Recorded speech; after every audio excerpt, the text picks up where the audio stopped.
What's going on YouTube? Well guys, it finally happened. We have our first ever press car. This of course is the 2020 Honda CR-V Touring, and we've had it for the past 7 days to really get a good sense of just how great of a family crossover it is. Now of course we do want to especially thank Honda of North America for sending us this CR-V, and without further ado, let's go ahead and get into the review. Now for this review, we're going to focus mostly on this touring model since we haven't shown you guys this trim yet. Anyways though, getting started with the exterior styling, you will notice that it is mostly the same as those other trim levels of the CR-V. You still have the same 2020 updates like the updated fascia and the updated lower areas as well. Now there is one difference though for the touring trim, and that's going to be this chrome accent here that goes around this silver part. Just a little touch here that makes it stand out a little bit more on the touring trim. Now as far as your headlights, the touring does come with the full LED headlights. It's the only trim to have that, and it's kind of got the jewel eye design. Really reminds me a lot of Acura, very premium look. And then at the bottom you will also find LED fog lights. A lot of the 2020 updates actually focused on making this touring trim look more expensive, and one of the ways they did that was changing out this wheel design and upping the size here. So we now on the touring have a 19-inch alloy with a design that is not shared with any of the other trim levels, which themselves have 18 or 17-inch alloys. And then as far as your mirrors, they do stay the same this year. So you have the LED turn signal indicator. Of course it is heated, and you also have blind spot indicators located right in here. Now here at the side, you will continue to have this nice chrome trim on the lower moldings, which is touring exclusive. And then heading around to the rear design, you do have a very handsome look. It's not too different from the other models on this touring, since you do still have the LED taillights with the LED brake light and turn signal. And then down here at the bottom, this is where you're going to find the big touring exclusive feature, and that's the new trapezoidal dual exhaust pipes. All of the other models won't have any exposed exhaust pipe, and I think it really gives it a much more premium look than the other trim levels. Now the Honda CR-V has always been a very safe vehicle, and that continues for this 2020 model year because Honda has actually added their entire safety suite as standard equipment across all of the trim levels. So that means they all include forward emergency braking, lane keeping assist, adaptive cruise control, and auto high beam headlights. Well guys, that sums up all of the exterior features for this CR-V Touring. So now let's go ahead and hop inside and see if there's anything different in there.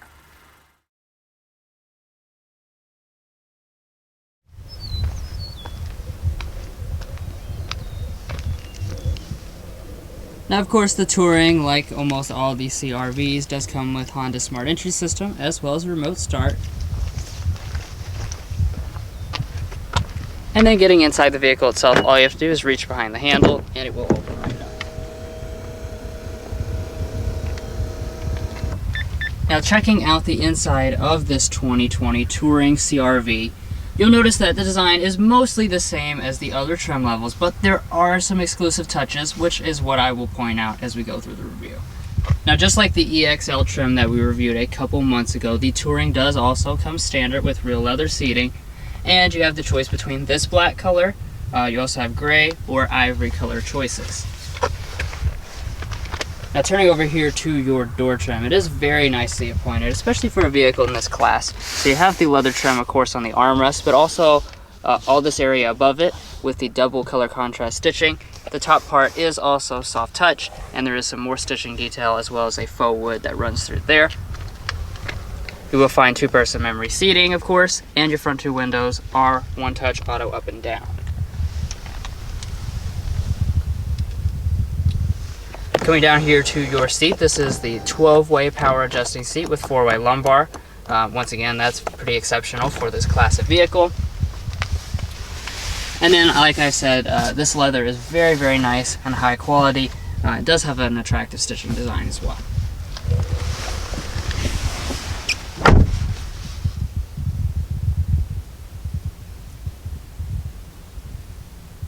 Now, as far as your cabin materials, there's not a lot different from the other versions of the CR-V. So what you will see is a soft touch plastic, of course, across your upper parts here. And then you do have a leatherette trim with a piano black accent through here, as well as a faux wood accent. However, what is different for 2020 and exclusive to the Touring are these faux wood accents that run across the center console here, which I do like. Adds a little bit of classiness to the cabin. And then all these other pieces here are hard touch, but everything does fit together excellently. Now, of course, press the button to start.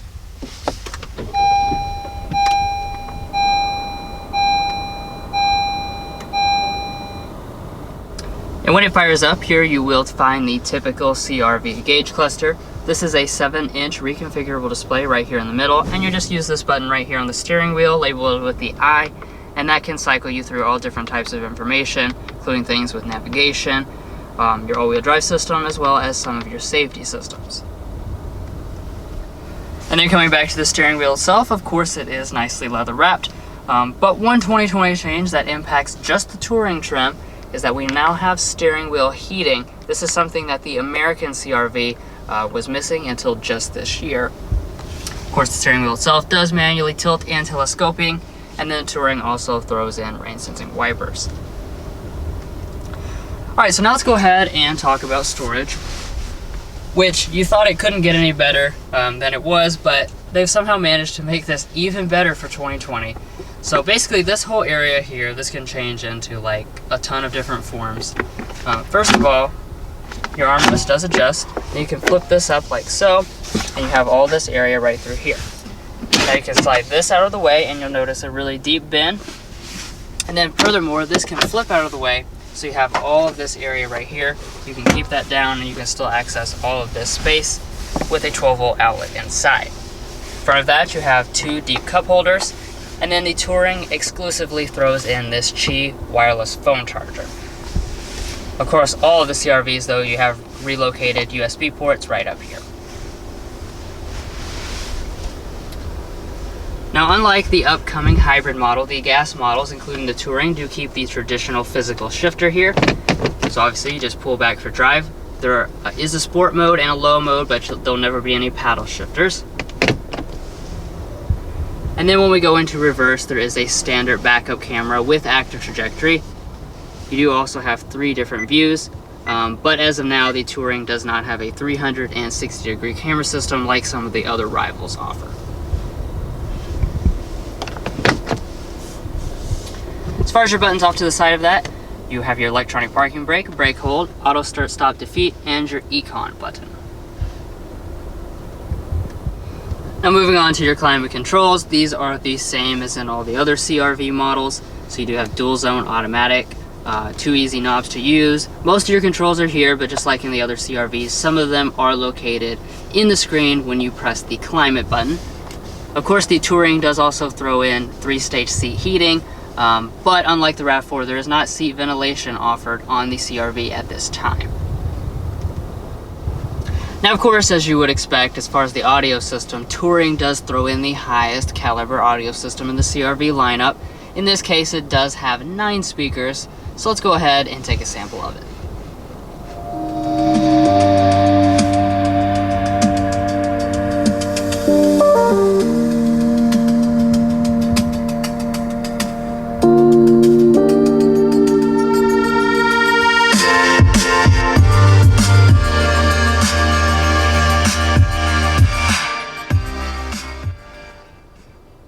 Sound quality of this system is definitely very good. Alright, so now that brings us up here to our HondaLink system with the 7-inch display that the majority of the CR-V lineup does have.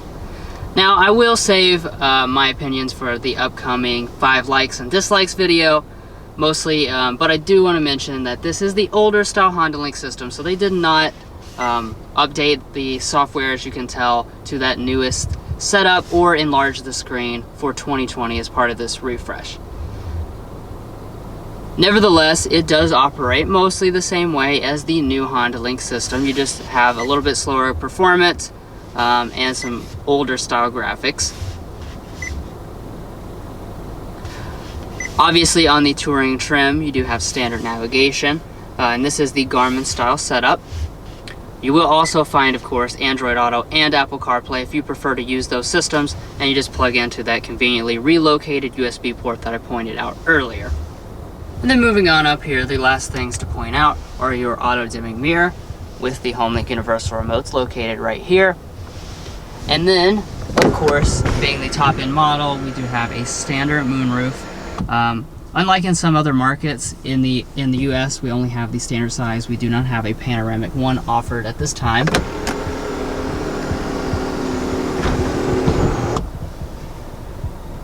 So overall, I have to say the cabin of this CR-V remains an incredibly comfortable place, and I definitely like the upgrades that Honda made to the Touring trim for 2020. Now hopping back to the Touring's rear seat, you actually aren't going to find any exclusive features for the Touring model. However, that is to say that it's not to say that's not nicely equipped, because you still do have rear vents as well as 2 smart charging USB ports back here. However, one thing I would have just liked to have seen was maybe heated rear seats. Some in the class do offer that. The Accord Touring actually has that as well, so it would have been nice for Honda to throw that in. But really the space where the CR-V shines is here in terms of the rear legroom. Over the course of the week, we've actually had 5 adults in the vehicle, and nobody has complained about the space. They've actually really complimented it on how much space it has back here. Its technical measurement is 40.4 inches of rear legroom and 39 inches of rear headroom, which is over 3 inches larger than the Toyota RAV4. So you're going to have a massive amount of space back here, and that shows behind rear seating position. I can fully stretch out. My feet have a place up under the seat, and I probably have at least 10 to 12 inches of rear legroom. And I did almost forget to compliment it on having a material quality that follows through with the leatherette all through this area, and the door trim really helps this have a premium vibe back here. Now walking up to the tailgate of the CR-V Touring, you are going to find one of the exclusive features for this model, and that's the hands-free power tailgate. So just wave your foot under the bumper to open it up.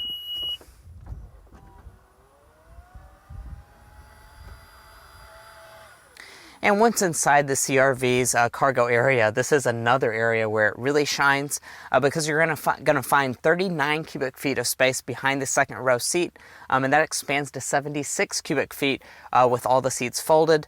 It is worth noting that that's a massive amount of space. That's over 10 cubic feet larger than the Toyota RAV4, so you're really not going to have any issues in terms of space back here.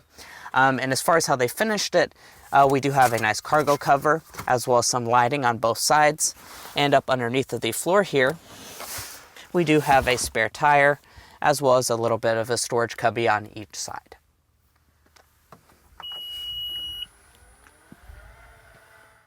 The passenger seat on the Touring is 4-way power adjusting.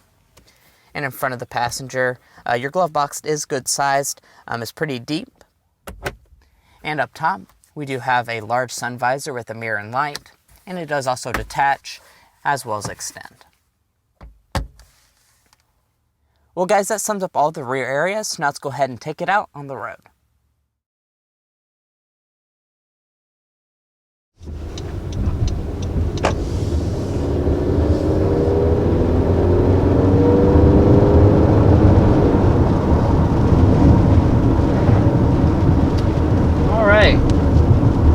So first taking off here in this 2020 CR-V Touring. The Touring model has the same engine as the rest of the CR-V lineup. So as you know, that's a familiar 1.5 liter turbo 4-cylinder with 190 horsepower and 178 pound-feet of torque.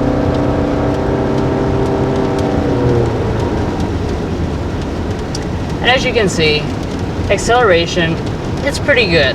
I don't think that it's something that the majority of people that buy in this class would complain about, per se. Although I will mention the fact that during this week, or a little bit longer than a week, we actually have driven the RAV4 hybrid and the Mazda CX-5. So those are actually both direct competitors to this, and I would say that they do feel a bit faster than this. And also one thing to note about this engine is that you know, when compared to some of its rivals like the RAV4 specifically, this is going to be a lot more quiet and a lot more refined in terms of its engine sound and that type of noise penetrating into the cabin. And that's honestly something that you can definitely appreciate over the course of a week with the vehicle. Right. It was very noticeable going back and forth between the RAV4 and this specifically, because we drove this to review the RAV4 hybrid and then drove that, got right back into this, and there is definitely a noticeable difference. Now I can already hear the comments already. You know, you're probably breaking your fingers off right now to talk about the 1.5 liters, problems with the oil dilution. And I do want to, you know, kind of mention this because, you know, when we mentioned that we were going to have the CR-V for a week, one of the top comments that people wanted to know about was this oil dilution problem that the CR-V had back in the past. And we actually are going to make a video discussing that specifically. So be sure to, you know, follow the link in the description to find that video and kind of educate yourself about that situation as opposed to just hearing about all the rumors and stuff like that.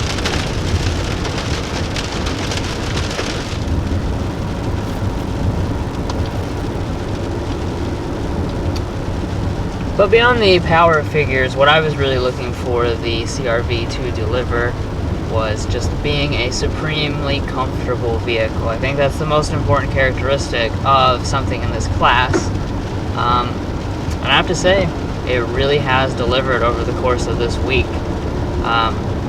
We have gotten the chance, of course we've been driving every day, but we've also gone on a road trip for a 200 or 300 mile road trip, and it just eats up the miles. I mean, this is just such a comfortable vehicle. You just cruise down the highway. You've got a really nice and comfortable suspension, of course. Also these seats, you gotta commend them on these seats. I mean, when you arrive at your destination, you know, you're not tired or sore or anything, you know, and that's more than you can say about a lot of cars.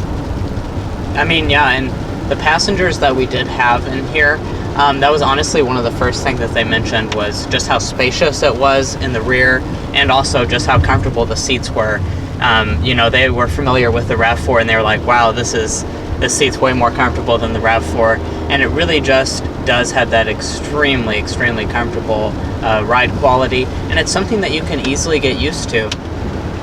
Now, I'm sure as you have noticed by this point in the review, this does have a continuously variable transmission. But this is one of the better CVTs that I've ever sampled.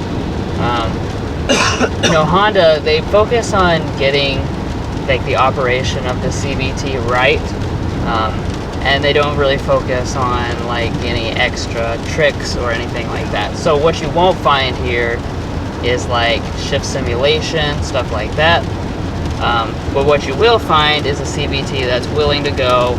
It is responsive. You know, when you change throttle application, it responds. There's not this latency, this lag. You know, so I can put my foot down right here and we go forward immediately. There's nothing holding me back, you know, and that's really something notable because I was wondering how that would feel keeping it on the day-to-day basis to see if there was ever any situations that it felt laggy, both the CVT and the fact that you're talking about a turbocharged engine as well. There's two different places there that you could experience lag, and I'm happy to report you don't really.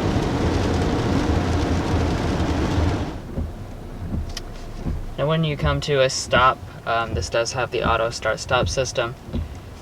Excuse me, you can actually control it a little bit. Yeah. Like if you're lightly touching the brake, it won't engage. If you push down a little harder, it will engage. But we'll go ahead and see how it starts up again. It does a pretty decent job. I wouldn't say it's top of the class. There is a little bit of a shudder effect.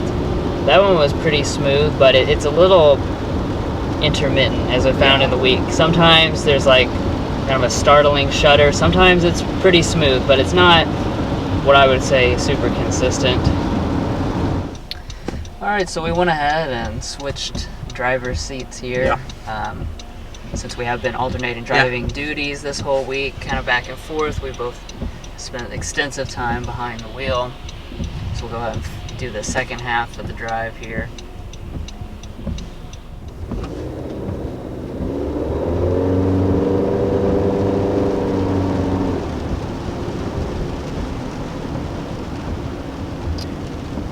Basically, I mean, it's not... We don't have, yeah. It's not, I mean, everything in this class, it's not going to be a huge difference when you put it into sport mode. It's merely just going to make it more responsive to your acceleration. So barely touching on the gas, it's going to be like more like a half throttle in regular mode or whatever. It's basically what most basic cars will end up doing, is just make the throttle more touchy in the sport mode. Now let's go ahead and talk about the actual fuel economy itself.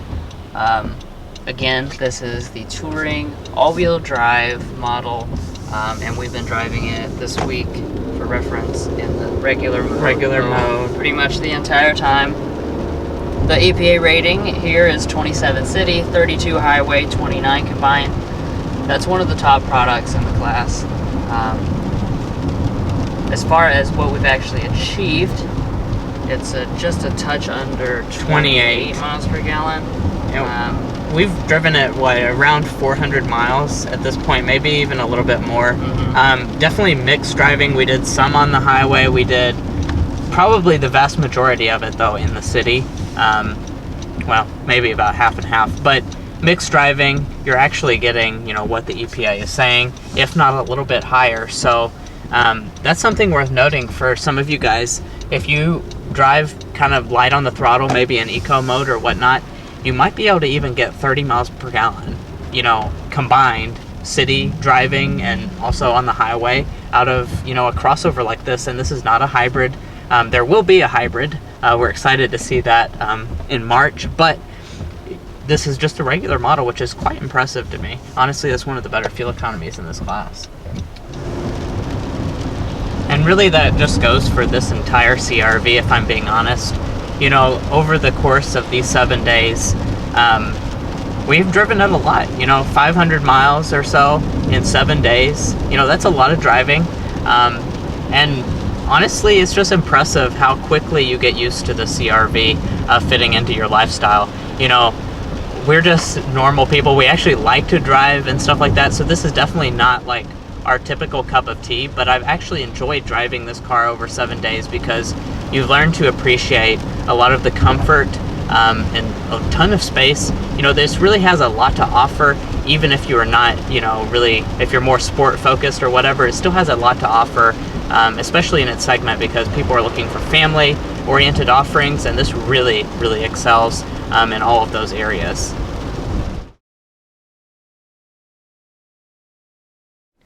Alright, now let's go ahead and discuss the pricing for this fully loaded Touring CR-V. So it does come standard with two-wheel drive, and that's going to start at $33,250. But this particular model has opted for the all-wheel drive system, which is an extra $1,500, and that brings it to $34,750 as a starting price.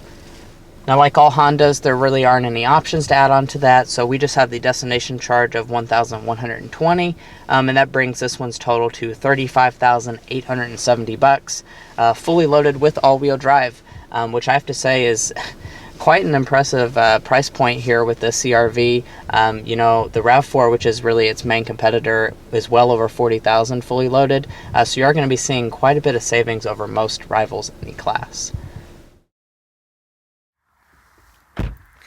Well guys, we've enjoyed watching this in-depth look at the 2020 Honda CR-V Touring. We really appreciate you watching, and if you haven't subscribed already, be sure to hit those buttons down below, and we'll catch you next time as we sample more of the latest automotive delicacies.